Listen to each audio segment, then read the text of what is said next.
கர்ப்பப்பை சம்பந்தப்பட்ட பிரச்சனைகள் வருதுன்னா மலச்சிக்கல் ஒரு முக்கியமான காரணம்.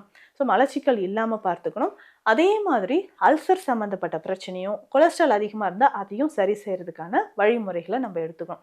இப்போது கர்ப்பப்பை தொடர்பான பிரச்சனைகள் இருக்குன்னா ரொம்ப சிம்பிளாக நீங்கள் தினம்தோறும் இந்த டீ காலையில் போட்டு குடிச்சிருங்க. நான் டீ காஃபி தான் குடிப்பேன், இந்த ஹெர்பல்ஸ் எல்லாம் குடிக்க முடியாது அப்படின்னு சொன்னீங்கன்னா வேறு ஆப்ஷன் கிடையாது.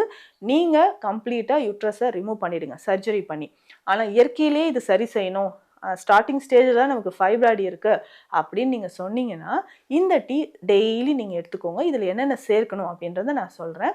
லவங்கப்பட்டை எடுத்துக்கோங்க, 50 கிராம் அளவுக்கு லவங்கப்பட்டை, 50 கிராம் அளவுக்கு சோம்பு, இதில் 50 கிராம் அளவுக்கு ஏலக்காய், 50 கிராம் கருஞ்சீரகம்.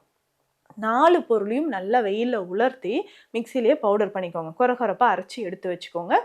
3 கிளாஸ் தண்ணியில் 1 ஸ்பூன் ஃபுல்லாக எடுத்து இதை தண்ணீரில் போட்டு சின்ன துண்டு கருப்பட்டி சேர்த்துக்கோங்க.